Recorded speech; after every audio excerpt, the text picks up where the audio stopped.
Hello, Austin Holden here. I am very excited to discuss the sustainability assessment and management process that the EPA, Environmental Protection Agency, uses to manage all that goes in this government agency. So let's get started. Sustainability assessment and management process will help the agency make decisions, provide guidance, and determine how deep of an analysis necessary depending on what the problem is. A full approach may not be necessary. It all depends on the types of decisions that are being made. Narrow and routine decisions do not require a full approach. Unique and wide implicating decisions may require a full approach. There are 4 steps that must occur for a proper assessment. First, you must define the problem. Only when you know what is the exact problem can you go on the path to resolve it. Right? Second, you must plan accordingly. Third, you must scope, which means to search and look for all possible reasons and solutions. Lastly, you must collaborate with others on a multi-level. One person may have the starting point, but you need many others to get to the finishing line. There are many tools that the EPA and other companies can use to assess sustainability. They help put the level of impact into numbers, use only uniform and transparent data, and the analysis is dynamic, not stagnant.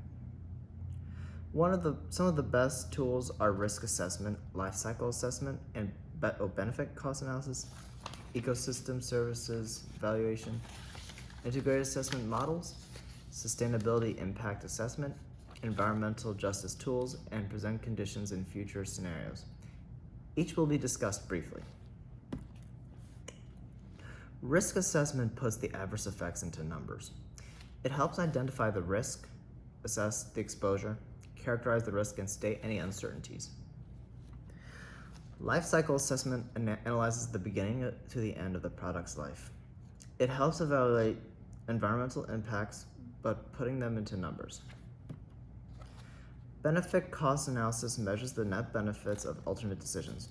It helps planning for future generations. Some people worry about the heavy emphasis on the economic component with this tool. Ecosystem services valuation places a value on all goods and services generated by the ecosystems. One can get a clearer picture of what alternate actions can be taken and which are more cost effective. Integrated assessment models merges theory with data, hence the word integrated. This is best to use to study wide and long-term plans. Sustainability impact assessments analyze the effects of a particular project on the social, environmental, and economic pillars. Best for long-term and intangible measures. It focuses on minimizing the economic impact. European countries have used this tool for many years. The United States is beginning to use this more. Ultimately, this tool will help optimize sustainability. Environmental tools analyze the environmental and health burdens using the quantitative and semi-quantitative methods. Its primary focus is to problem solving and addresses issues. Present conditions and future scenario tools presents future conditions. This is probably my favorite tool if I were to analyze for the EPA. My mom is always thinking the worst possible scenario if my sisters and I decide to go out with friends or go away for the weekend with friends. This tool helps make decisions by trying to create possible scenarios and possible solutions. If this happens, then we do this. There are many approaches to achieve sustainability. The most common approach is the trade-off and synergy analysis. This is the main component of the sustainability assessment approach and management approach used by the EPA. Alternatives are analyzed and benefits are maximized. As with everything, things eventually have to change with time and with the appearance of new problems. How is this all managed? That is a great question. A couple of things have to happen after one gets all the data, all the alternatives, and all the trade-offs. First, communication of results to the decision makers. Decisions are taken and implemented, evaluate the outcomes, and bring in the stakeholders to have them participate and most importantly, collaborate. Communication of results to decision makers only occurs when a major action is to be taken.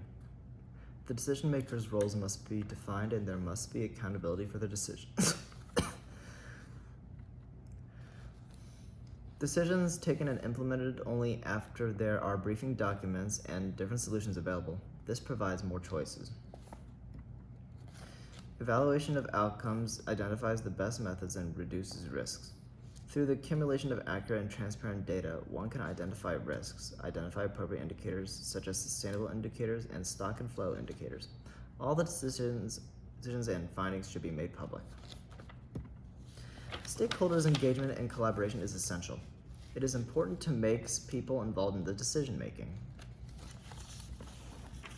The tasks that the EPA has to undertake are massive but very necessary to keep people and industries in line with doing no harm to our social, economic, and environmental oasis.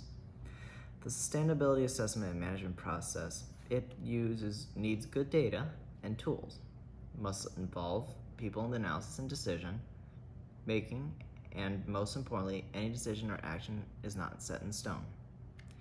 If one finds that something is not working, there is no shame in stepping back and starting the process over again. Thank you for your time. Peace out.